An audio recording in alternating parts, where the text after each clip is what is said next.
Let's dive into Max's training so that we can stay consistent at home. So, whenever he's offering a behavior that we want to keep on seeing, whether that's following a command, being polite, or being calm, we want to make sure that we're following through with praise, petting, or treats so that we can encourage this behavior and see it more often. And then, if he's ever offering a behavior that we don't want to see anymore, whether that's being rude, breaking a command, being too crazy, or jumping on people, we want to make sure that we're following through with our training equipment right here so that we can communicate that with him. So first we have our prong collar. This will be on him whenever he has that leash on. At first, you might have that leash on in the house just to establish some more clear boundaries. That's totally fine. So how you'll put it on and off is you'll secure one of those links and then slide those two prongs up, squeeze those loops, and wiggle it free. To put it back, what you'll do is you'll line those two loops up with those two prongs right there, squeeze, and gently wiggle them back through. To attach the leash, it'll be attached to the swiveling D-ring at the top right here. So say he's offering an unwanted behavior. What we'll do is we'll mark that behavior with no, follow through with a pop of that prong collar, and then continue on that command. This right here is his remote collar. To turn it on and off, what you'll do is you'll line up those two little red dots and touch them together. When the remote collar flashes green, that means it's on. For the remote itself, there's an on and off button on the back right there. To turn it on or off, what you'll do is you'll press and hold that button. The light will turn blue when it's on with that working level on the front. This works in a similar way. So say he's offering that unwanted behavior, you're going to mark it with saying no, and then following through with that black S button on the side. So no, black S button, continuing on that command. And then let's dive into some of Max's commands. First, we have our heel command. Heel is that nice loose leash walking on our left-hand side. Whenever he's in this position, we want to make sure that we're reinforcing it with praise, petting, or treat so that he knows that that's exactly where we want him to be. And then if he's being goofy, jumping around to the side, or being a little mouthy, or even pulling ahead, we want to make sure that we're following through with our prong collar, remote collar, or even both, depending on the situation, so that we can communicate that with him as well. Usually during a walk, we'll have them in that heel command 80 or 90% of the time, and the other 10 or 20% we'll have them in a free. Free breaks them of any of the commands that they are in, so they're not in any set command. Instead of them following us around, we're following them around. So we still want to make sure that there's no rude behaviors going on and that we don't have that leash tight at all. And then next we have sit. Sit automatically has an implied stay, so this is also great for if you're doing door manners or greetings. But if he does get up from that sit, we want to make sure that we're trying again until he stays there, following through with our prong collar or remote collar, or both, once again, depending on that situation. But if he does get up, going back through that situation until he gets it right. Down works in a similar way. So once he's in that down, he is in that stay command. So he's not allowed to get up from that down until we tell him free or heel. And once again, if he is getting up from that position, we want to go back and retry until he gets it right. Next, we have our place command. Place is ideally a boundary stay on an elevated bed. This is great for if we're cooking dinner, having people over, or anything like that. That way, he can be excited on his elevated bed in that boundary stay, but he's not being rude or offering unwanted behaviors to anyone that's in the house. And then, once we're ready to free him of that command, or any command, we want to make sure that we're freeing him from right next to him. So if he's in a sit or even on that place bed across the room, we want to make sure that we're going all the way back to him before we tell him free. That way he's not learning that he can be called from a distance. And then next we have recall or come when called. So when we're practicing this one, I definitely recommend starting it on a leash. Usually a 15 or 30-foot leash works great. So once he's distracted, you want to call him nice and loud. So you'll say, come. And if he doesn't, you want to make sure you're following through with our training equipment. At first, once you have that leash on him, you'll follow through with the prong collar and even the remote collar. And then once he's off leash and you won't need that leash anymore, you'll follow through with that remote collar. But even if he doesn't come all the way to us the first time, anytime that he's in our space, we want to make sure we're rewarding him so we can build up that reward history and make it even more exciting, and then he'll come to us even more often. And then last, we have leave it. So when we first start practicing this one at home, definitely have him on a leash, especially if it's an object that he's not allowed to have. That way we're keeping him safe and helping that command be learned. So whenever he is practicing leave it, we want to make sure that we're tossing it away from him. And then nice and loud saying leave it. And then once he sits and looks at us, we are good to tell him free. He's not allowed to have that item until we go up to it and tell him okay. That way, if it's something that he's not allowed to have, once we tell him free, he doesn't go grab it. Other than that, we are ready to stay consistent and watch Max do his commands.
down, down,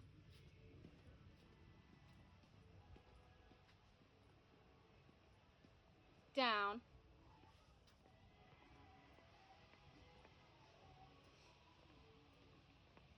good, down, down,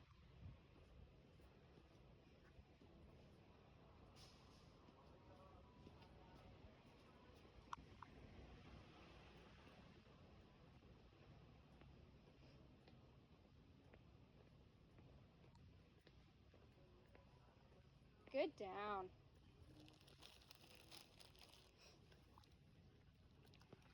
down, free. Ooh.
Let's go over some of the other features of our remote collar. So to turn it on or off, what you'll do is you'll touch those two little red dots together. If it flashes red, that means it's off. If it flashes green, that means the collar is on. To turn the remote on, what you'll do is you'll press and hold until it either turns off, or to turn it on, you'll press and hold and the screen will turn on blue. The level that displays on the screen is their working level. As they grow up, you might need to adjust this level for them. It could either go up or it could go down, kind of just depends on their need. To adjust it, what you'll do is you'll press and hold this knob at the top until it starts to flash. And then you can adjust as needed. And then whenever you're ready to set it, you just press and hold again. And then when it's solid, that means it's set. On the side right here, you'll have that black S button. S just stands for stimulating. So all this does is stimulates the muscles on the side of their neck. And then the red will jump that level up 25. So this is great for emergencies. Say your dog is running out the road or chasing an animal and might be heading into a dangerous situation. That's when you would use this red S button. It'll catch their attention a lot better than the black S button.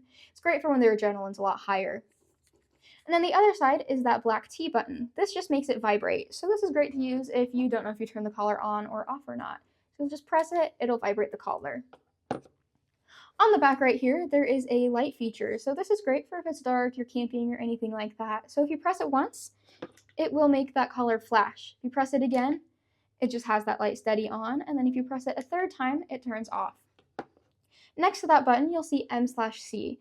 M just means momentary and C is continuous. So when we introduce this collar, we introduce it in a positive way with the continuous stimulation. That way we can introduce it positively and it's not a scary thing for them at all. Now that they're further in their training, we have them on momentary. So no matter how long you press and hold this button, it'll just do the one little stimulus and then it'll go away. We don't recommend changing this button at all. It's perfectly fine just on momentary. And then inside your box, you'll have these two little prongs. So these are a little bit longer than the ones that are on the collar right now. If for whatever reason you don't think it's reaching them quite right, you can always switch out to the longer prongs, but we haven't noticed any issues with the shorter ones. And then you'll also have that charging cord.